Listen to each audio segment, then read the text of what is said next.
Bonjour à toutes et à tous, je suis Virginie Baumann et j'ai le plaisir de vous accueillir aujourd'hui sur Instant Cactus, le podcast qui donne la parole à des individus inspirants, au parcours remarquable. Leur point commun ? Ils ont su croire en eux afin de prendre leur envol et mettre en scène leurs passions, talents, convictions et potentiel. Au-delà d'une simple valorisation de ces vécus passionnants, Instant Cactus se veut aussi une exploration des réflexions et questionnements qui ont jalonné leur chemin. En espérant que leurs parcours et leurs mots vous insufflent l'envie de prendre votre envol, je vous souhaite une très belle écoute.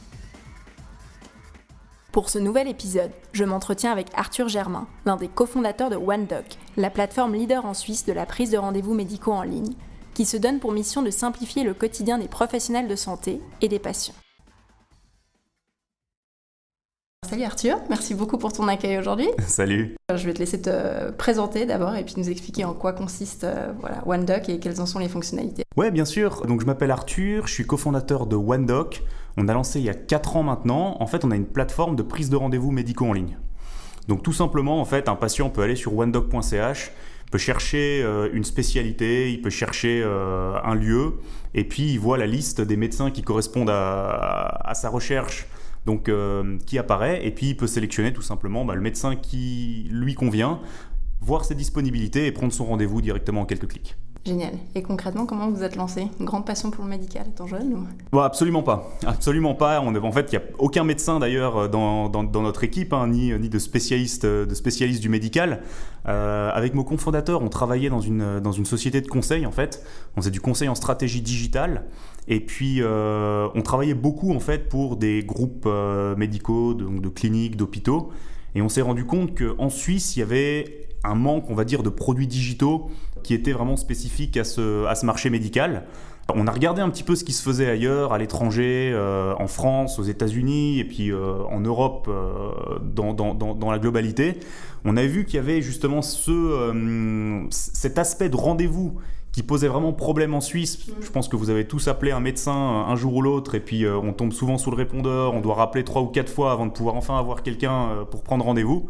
On s'est dit qu'il y avait vraiment quelque chose à faire à ce niveau-là. Donc en fait, on a quitté notre job et puis on s'est lancé à 100% dans OneDoc. Et combien il y a eu de temps entre l'idée et le lancement ? Alors entre le moment où on a commencé vraiment à travailler dessus et le moment où on a eu notre premier utilisateur qui a vraiment pris rendez-vous, il s'est passé à peu près 1 an. Ok, donc assez rapide au final. Ouais, alors c'est assez rapide, puis c'est assez long aussi d'une certaine manière, parce que voilà, quand tu lances quelque chose pendant 1 an, avant de voir vraiment le résultat, tu sens que c'est quand même assez long. Et tu disais avant que vous n'avez pas du tout co-construit avec des professionnels de la santé, donc c'est-à-dire que vous n'avez pas du tout fait de test ou impliqué des médecins ou d'autres professionnels pour tester un peu l'idée, la désirabilité, rien du tout ? Non, en fait, on l'a pas fait simplement parce que les médecins ils le voulaient pas au début. Il faut dire que si on l'avait co-construit avec des médecins, probablement on aurait arrêté parce que simplement un médecin au début ça lui fait peur évidemment. Quand on parle de prise de rendez-vous en ligne, il va se dire tout simplement oulala mais je vais perdre le contrôle de mon agenda, j'ai une secrétaire, elle est là pour ça généralement, donc j'ai pas besoin d'avoir une solution comme ça. Et donc si on s'était pas vraiment lancé, on va dire de manière un peu têtue en disant on va quand même le faire, et puis une fois que ce sera fait, ils vont se rendre compte que finalement c'est pas si con et puis ça marche pas mal, je pense qu'on serait pas allé jusqu'au bout quoi. Ok. Parce que concrètement vous les avez démarchés comment ? Vous avez une maquette, une démo ? Les tout premiers on avait des slides PowerPoint et puis on y allait un peu au culot. Et puis après, on a commencé à avoir un prototype, on a commencé à avoir une démo, on a commencé à avoir un petit peu plus de contacts dans le milieu médical. Puis c'est comme ça qu'on a réussi à créer un peu notre réseau au début. Hein. Ok. Ça fonctionne comment pour eux du coup en termes de tarification ? Il y a un abonnement, je crois ? Ouais, exactement. Alors eux, c'est un abonnement mensuel en fait qui varie un petit peu en fonction des prestations dont ils ont besoin. Mais c'est grosso modo 100 de francs par mois. Mm-hmm. Ce qu'on fait surtout bien, c'est l'intégration avec leur dossier patient. Tous les médecins, en fait, ils ont un logiciel depuis lequel, en fait, ils gèrent la facturation, ils gèrent le dossier et ils ont déjà normalement un agenda dans ce logiciel-là. Nous, on a mis en place des interconnexions avec tous ces logiciels pour que justement l'adoption de OneDoc ce soit la plus simple possible et que ça ne donne pas plus de travail à leur secrétariat. Parce que concrètement, donc, vous faites l'accompagnement, vous allez chez les médecins, il y a une team qui va... Ouais, exactement. Okay. Exactement. En fait, on a vraiment une équipe commerciale et support qui va vraiment visiter en fait les médecins, les cabinets, les centres médicaux et qui va les former surtout à l'utilisation déjà, parce que c'est quelque chose de nouveau pour eux et puis qu'ils ont besoin d'être accompagnés. Et puis, si besoin, va faire les quelques ajustements techniques qui sont nécessaires sur leur plateforme. Mais en règle générale, c'est relativement simple et puis ça se fait rapidement.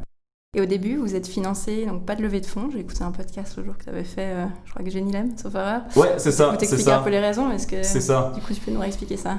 Ouais, en fait, on va dire que quand on lance une start-up, il y a toujours cette image des grandes boîtes américaines ou des grandes start-up américaines où on se dit il faut lever des millions et puis comme ça t'es dans la presse, t'es dans le journal, t'es content. Et évidemment, je pense que c'est un boost et une petite motivation, on va dire perso, de se dire c'est génial, je suis dans la GFI et puis on m'a dit que on a dit que j'ai levé des fonds, donc potentiellement mon idée fonctionne. Mais on s'est rendu compte assez vite en fait que dans le médical en Suisse, c'est pas comme ça qu'on allait réussir à avoir la confiance des médecins. Le médecin, il s'en fout qu'on ait levé 10 millions ou qu'on n'ait pas levé. Lui, ce qu'il veut, c'est qu'on ait un produit qui fonctionne. Et c'est pas ça qui va nous faire plus de pub ou plus de communication auprès des médecins. Donc finalement, on n'avait pas besoin de cet argent, puisqu'on a les compétences, nous, à l'interne, pour le faire, pour le développer, pour aller le vendre au début, en tout cas. Et donc, on a plutôt parti du principe de se dire, on va garder le contrôle sur notre boîte, on va garder 100% du capital, on va vraiment la développer le plus possible. Et en fonction du développement, on verra si on a besoin ou pas de lever des fonds. Et puis il s'est avéré en fait qu'on n'a pas eu spécifiquement besoin de le faire parce que au fur et à mesure, on a eu des revenus qui nous ont permis de pouvoir rémunérer l'ensemble de nos employés et puis d'avancer comme ça. Si tu parlais d'équipe avant, donc vous avez toutes les compétences en interne, vous ne sous-traitez rien du tout? Non, on ne sous-traite rien du tout. Et comment vous avez constitué l'équipe au début? Vous étiez que 2, je crois, au tout départ? Au début, on n'était que 2, ouais, exactement. Exactement, il y avait Alex, qui est mon cofondateur, qui lui s'occupait vraiment de la partie technique. Moi, je m'occupais plutôt de la partie commerciale au début. Et puis, en fonction de l'avancement, en fonction des différentes touches qu'on avait à gauche, à droite, on a pu commencer à engranger un petit peu plus de revenus et embaucher des nouveaux collaborateurs, notamment dans l'équipe commerciale, qu'on a vraiment essayé de grandir le plus possible. Une fois qu'on a une solution technique qui tient la route, qui tourne, c'est vrai que l'effort principal, il doit être plutôt fait du côté commercial. Et vous arrivez au début, vous faisiez 100% ça, c'est-à-dire la rémunération, c'était vos économies Ouais, en fait, on n'avait pas de rémunération au début. Nous, vous personnellement, autres, c'est ça, exactement. Dès qu'on a commencé à avoir des revenus, en fait, ces revenus, ils ont été utilisés pour rémunérer nos collaborateurs. Et puis nous, c'est que plus tard, en fait, quand on a vraiment pu emmagasiner un petit peu plus, on va dire, de revenus, qu'on a commencé à se payer. Ouais, exactement. Okay.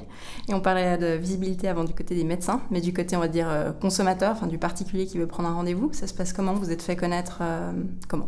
Alors, on a la chance, en fait, d'être vraiment très très bien référencé sur les moteurs de recherche.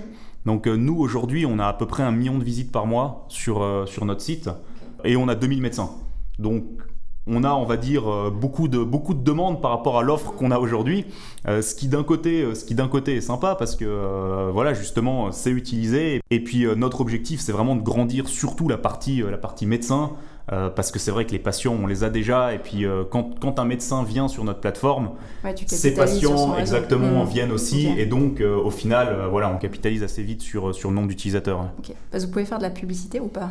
Alors nous, on n'en fait pas. D'accord, du tout. On pourrait en faire, nous. Parce qu'on n'est pas un professionnel de santé. Le professionnel de santé, lui, peut pas faire de la pub. Nous, il n'y a aucune raison qu'on puisse pas faire de pub, puisque on est un intermédiaire. C'est vrai qu'on pourrait le faire. Mais encore une fois, je pense que dans le médical, on n'est pas avantagé à faire de la publicité simplement parce que déjà, un patient, quand il voit une pub médicale, il va quand même se poser la question, est-ce que c'est sérieux ou pas? Je préfère prendre plutôt un résultat de recherche naturel que quelqu'un qui a payé un petit peu plus pour être en premier sur les résultats de recherche. Et puis même, ce ne serait pas de la bonne crédibilité envers nos médecins. Nous, on leur dit que on a du référencement naturel, les patients vous trouvent de manière naturelle. Si on commençait à faire de la pub, ce serait probablement un autre discours qu'il faudrait qu'on ait auprès de nos clients. Et pour parler un petit peu maintenant du pivot que vous avez fait pendant la période du Covid-19, donc je crois que vous avez fait un pivot assez massif puisque vous êtes adapté ultra rapidement. Est-ce que tu peux nous en dire un peu plus? Ouais, en gros, on s'est rendu compte assez vite que pendant le pseudo-confinement qu'on a eu en Suisse, en fait, les patients n'allaient plus voir les médecins. Il y avait beaucoup de monde aux urgences des hôpitaux, aux urgences notamment Covid, par des gens qui avaient peur ou qui avaient des symptômes ou qui étaient réellement touchés ou réellement malades, exactement. Mais chez les médecins de ville, chez les spécialistes, il n'y avait vraiment plus aucune consultation. Les gens n'avaient pas envie de sortir, avaient surtout pas envie d'attendre dans une salle d'attente avec potentiellement d'autres patients. Et donc, y a beaucoup de médecins qui se sont retrouvés avec une activité qui avait diminué de 70, 80, 90%. Et donc, ce qu'on a décidé de lancer, en fait, c'était un module de consultation vidéo, donc qui était complètement intégré à OneDoc, qui est complètement intégré également à leur outil de gestion, à leur logiciel médical, et qui leur permet tout simplement de pouvoir effectuer des consultations vidéo avec le patient plutôt que des consultations physiques. Et tout ça de manière sécurisée, basée en Suisse, sans qu'aucune donnée parte chez nos amis américains. Ouais, j'imagine du côté patient, il doit quand même y avoir une réticence à se dire en fait je m'enregistre à raconter mon intimité médicale, on va dire ça comme ça. Il y avait une réticence ou vous ne l'avez pas senti? Non, du côté patient pas trop en fait. Du côté patient pas trop, généralement les réticences elles viennent plutôt du côté médecin. Parce que les médecins, ça leur fait toujours peur des outils digitaux, ils savent pas trop comment les utiliser, ils connaissent pas trop bien, et puis c'est nouveau pour eux, et puis généralement ce qui est nouveau fait peur. Maintenant, on va dire le point positif, c'est que durant le confinement, ils n'ont pas eu le choix. C'était soit ils consultaient plus, soit ils consultaient en utilisant la vidéo. Et donc, il y a eu vraiment un pivot vers toutes ces solutions de vidéo, mais c'est les nôtres, et puis ça peut être Zoom, ça peut être Skype, ça peut être toutes ces solutions-là. Nous, on a essayé de sortir une alternative qui était basée en Suisse, qui était quand même sécurisée, on va dire, où il n'y avait pas de problème de confidentialité des données, tout ça. Mais c'est vrai qu'il y a beaucoup de professionnels de santé qui ont utilisé des Skype, des Zoom, etc. parce que c'était pour eux les solutions les plus simples à mettre en œuvre et les plus simples à utiliser. Et donc, il y a eu vraiment un pivot massif, mais pas que de nous d'ailleurs, de toute l'industrie en fait, de toute l'industrie médicale, ou en tout cas digitale et médicale, vers ces solutions de prise de rendez-vous ou de consultation vidéo. Et en termes de... Parce que au moment où tu disais ça, je me disais en termes de responsabilité du médecin, vu que c'est un diagnostic qui est non présentiel, il y a une législation par rapport à ça, où entre guillemets le diagnostic qu'il va donner en télémédecine est tout autant valable et reconnu. En fait, c'est tout autant valable qu'en présentiel. Donc ils s'engagent autant. Ouais, alors ils peuvent facturer moins que si le patient était là en présentiel. Okay. Ce qui fait que tant que de toute façon la tarification médicale elle sera pas adaptée un pour un, évidemment on aura moins de médecins qui seront enclins à utiliser parce que ça va leur faire une perte de revenus par rapport à voir un patient physiquement au cabinet. Mais au-delà de ça, vous êtes probablement tous allés chez un médecin généraliste. La plupart du temps c'est de la discussion. On est en face de la table, on discute avec le médecin, il pose quelques questions. Il va éventuellement peut-être sortir son stéthoscope et puis faire un petit examen. Mais c'est vrai qu'il y a beaucoup de spécialités médicales comme ça où il y a plus de discussions que vraiment d'examens physiques. Ouais, donc évidemment, là, tout ce qui est consultation vidéo, ça ne s'adresse pas à l'ensemble des médecins. Il y en a certains qui ont vraiment besoin, on ne peut pas aller chez un ostéopathe et faire de la consultation vidéo. Ça va être un petit peu plus difficile. Mais il y a quand même tout un pan de la médecine qui permet de faire un certain nombre de choses à distance. Ce sera probablement jamais 100%, mais voilà. En tout cas, pour avoir un renouvellement d'ordonnance, pour faire un suivi de consultation, on a même des dentistes qui ont utilisé des consultations vidéo pour faire des suivis d'opérations. Okay. Typiquement, je me suis fait arracher une dent. Il y a eu des fils on m'a mis des fils pour faire cicatriser. Avec un téléphone, on peut déjà voir si oui ou non ça a bien pris, ça a pas bien pris, et puis s'il y a besoin de venir ou pas au cabinet. Et ça permet de pouvoir faire un triage aussi entre les cas qui sont urgents où on leur dit vraiment venez tout de suite parce que là il faut pas attendre. Ou alors écoutez, on pourra voir ça le mois prochain quand la situation elle se sera un petit peu améliorée. Et en termes toi de tes équipes, comment ça s'est fait le pivot? J'imagine que c'était dans le rush. Ouais, alors c'était dans le rush évidemment, c'était à distance aussi parce qu'on n'était plus au bureau, on était tous à la maison. Mais ça s'est plutôt bien passé. Nous, on est une équipe qui est assez jeune. On a vraiment un mode de fonctionnement qui est start-up. Donc, c'est ça exactement. On est hyper agile. On n'a pas un planning sur 3 ans qui est défini en se disant c'est ça qu'on va faire maintenant. Et puis, s'il y a un changement, c'est la panique. Donc, je pense que tout le monde est un petit peu habitué à qu'on change d'avis, qu'on prenne des décisions qui sont des fois pas alignées avec tout ce qu'on a fait jusqu'à présent. Et puis ça s'est passé plutôt pas mal quoi. Ouais, personne n'a râlé. Non, personne n'a râlé. Personne n'a râlé. Tout le monde était plutôt content d'avoir un petit peu de choses à faire pendant cette période parce que c'est vrai que par rapport à d'autres business qui se sont retrouvés avec plus d'activité, avec du chômage partiel, avec des conditions qui étaient quand même un petit peu difficiles. C'est vrai que nous, on a eu la chance d'avoir du travail, d'avoir des choses à faire, de pouvoir continuer à embaucher toutes nos équipes à 100%. On a recruté 3 personnes pendant la crise du Covid. Donc c'est vraiment des choses qui sont assez positives. Et puis je pense que l'équipe elle l'a ressenti aussi. Donc pour eux, c'était plutôt cool. Plutôt positif, ouais. Vous êtes lancé il n'y a pas trop longtemps, je crois, sur le marché suisse-allemand aussi ? Oui. Alors pour le marché suisse-allemand, on y est entre guillemets depuis longtemps parce qu'on a certains clients historiques qui sont là-bas, mais c'est vrai qu'on n'était pas très actifs. Là, depuis janvier, on a vraiment commencé maintenant à lancer sérieusement. On a un bureau à Zurich, on a 5 personnes maintenant qui sont à temps plein en Suisse alémanique. Et ça se passe plutôt bien. Il faut reconstruire pas mal de choses parce que voilà, maintenant toute la réputation qu'on a auprès des médecins en Suisse romande, évidemment ça passe pas la barrière de Rochety, donc il faut qu'on fasse la même chose maintenant en Suisse alémanique. Mais on a la chance de travailler avec des gros groupes en Suisse alémanique qui nous aident à avancer aussi un petit peu plus vite, donc c'est chouette. Ouais. Oui, ça appuie la réputation, ça aide clairement. Ouais.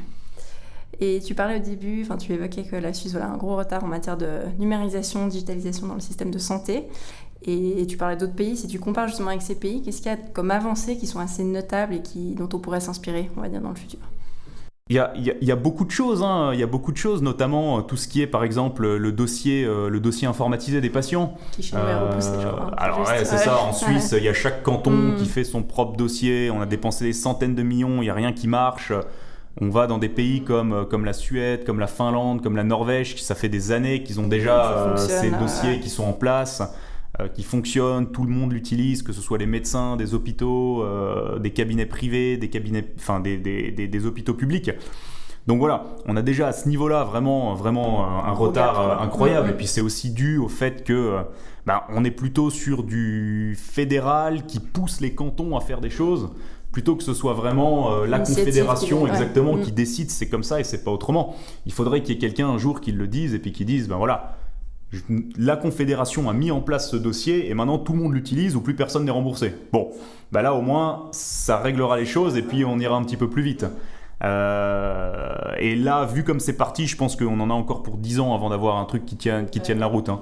C'était normalement printemps 2020 et après finalement l'année prochaine, mais je pense qu'on en a encore pour un moment. Ouais.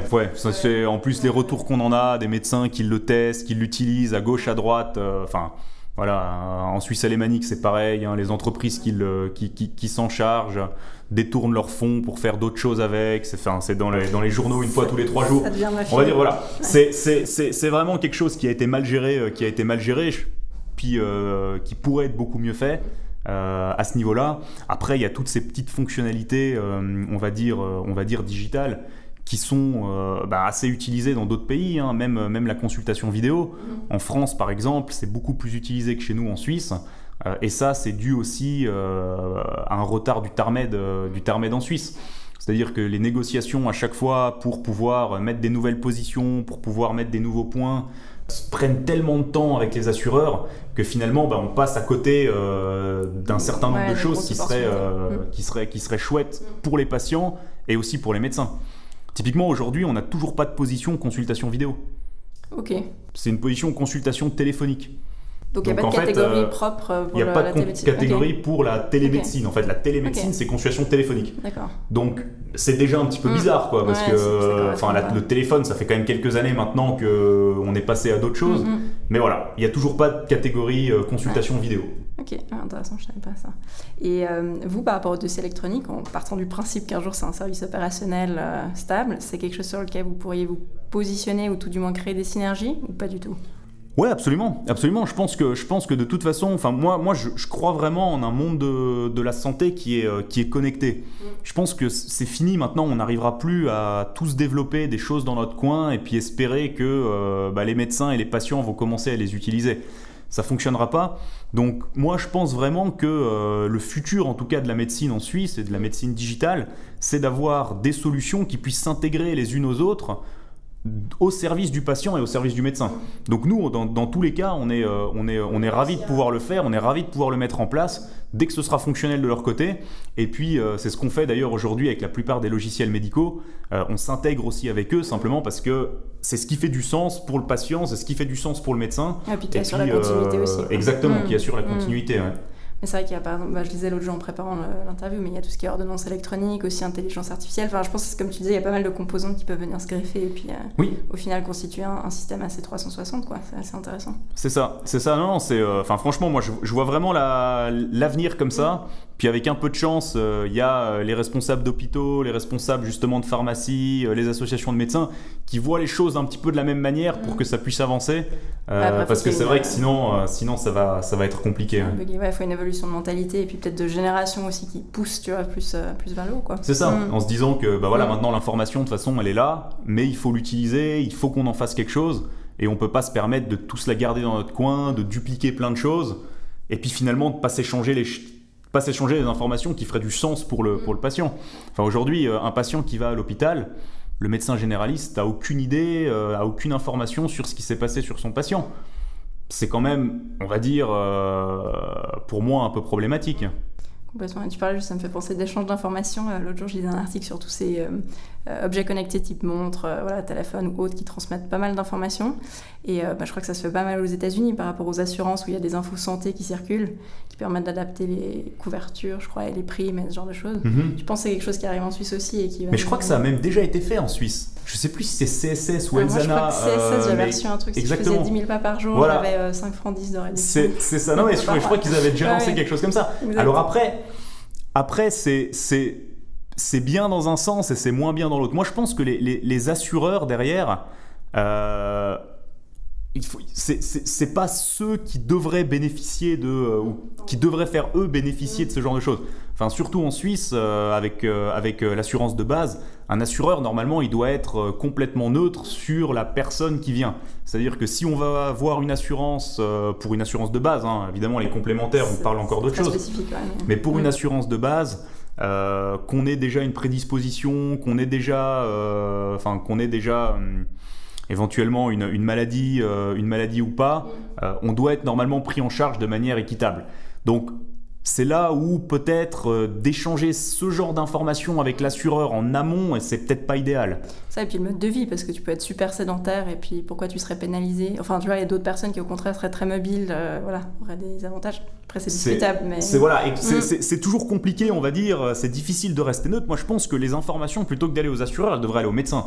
Parce que le médecin, de savoir si je suis resté assis toute la journée ou si j'ai fait mes 10 000 pas, pour lui, l'information, elle est plus utile que pour l'assureur. L'assureur, lui, il s'en fiche au final de ça. Il a juste envie de te faire payer plus cher ou moins cher. C'est ça, au médecin, c'est limite un partage de données plus éthique. Enfin, voilà, il y a un peu une... Mais c'est ça, exactement. Alors que le médecin, il est quand même censé être là pour la santé, pour le bien-être, pour le mieux-être. Et donc moi, je pense que ces informations-là, elles devraient aller au médecin plutôt que d'aller aux assureurs. Affaire à suivre. Et toi, du côté de OneDoc, est-ce qu'il y a des projets de développement que tu souhaiterais partager ici ? Écoute, on a deux trois trucs sur le feu là, mais qu'on va lancer probablement dans les prochains mois. Alors je vous laisserai aller checker sur OneDoc à ce moment-là. Non, sinon nous on est vraiment en train d'avancer maintenant beaucoup avec des hôpitaux, avec des grosses cliniques, des gros centres médicaux. On a lancé notamment là récemment tout ce qui était les tests de dépistage Covid. Donc on travaille maintenant avec l'hôpital de la Tour, avec les HUG, avec la clinique de Carouge, avec Unilab, avec l'hôpital du Valais, avec vraiment beaucoup d'institutions maintenant pour gérer justement tout ce flux de patients qui veulent se faire tester pour le Covid. Donc d'ailleurs, si vous avez des symptômes, prenez rendez-vous et puis allez vous faire dépister le plus vite possible. Et puis pour ça, vous pouvez aller sur onedoc.ch, dépistage Covid, et puis vous avez tous les centres, en tout cas la plupart des centres en Suisse romande qui le proposent pour pouvoir prendre rendez-vous. Puis ça, c'est quelque chose qu'on a aussi lancé assez récemment. Jusqu'à présent, nous, on était vraiment sur les spécialités médicales, médicales dans le sens large, donc médecins, dentistes, puis aussi les thérapeutes. Et voilà, le dépistage Covid, c'est quelque chose de nouveau qu'on a ouvert aussi, mais pour répondre à un besoin qui est là aujourd'hui, qui j'espère sera plus là demain, mais je pense qu'on en a encore pour quelques mois. Et vu qu'on arrive à la fin, est-ce qu'il y a un conseil que tu aurais voulu te donner quand tu t'es lancé ? Ouais, alors je pense que de toute façon, pour tous ceux qui veulent se lancer, il y a pas d'autre choix que de le faire. On peut toujours écouter tant qu'on veut tous les gens autour de soi qui vont venir avec des conseils ou des pseudo-conseils parce qu'ils ont entendu quelqu'un ou qu'ils l'ont peut-être fait eux d'ailleurs avant. Mais je pense qu'il faut y aller, il faut le faire. Nous, quand on a lancé OneDoc, il n'y a pas une seule personne qui nous a dit c'est super comme idée. Enfin, il y a plein de gens qui nous ont dit c'est super comme idée, mais ils nous ont dit ça va jamais marcher. Ça marchera jamais, vous n'allez pas y arriver, autant abandonner, le médical c'est trop compliqué, vous n'allez pas pouvoir rentrer. Nous, aujourd'hui, 3 ans plus tard, on a une équipe de 20 personnes qui travaillons vraiment à 100% là-dessus. Donc, si on commence à écouter vraiment les gens qui généralement viennent toujours avec des conseils, c'est compliqué, il faut les écouter évidemment, mais il faut les écouter de manière assez partielle. Donc si vous voulez vous lancer et puis que quelqu'un vous dit que c'est pas une bonne idée, si vous êtes convaincu de votre idée, lancez-vous et puis vous verrez bien. Le risque finalement il est pas si important que ça, et puis toutes les opportunités d'apprentissage, elles seront vraiment là, quoi. Génial, merci beaucoup. Avec plaisir. On arrive ainsi à la fin de cet épisode, j'espère qu'il vous a plu. Merci beaucoup Arthur pour ton accueil et ta participation. Vous pouvez consulter OneDoc sur le site onedoc.ch. Merci à toutes et à tous pour votre écoute et je vous donne rendez-vous pour le prochain épisode.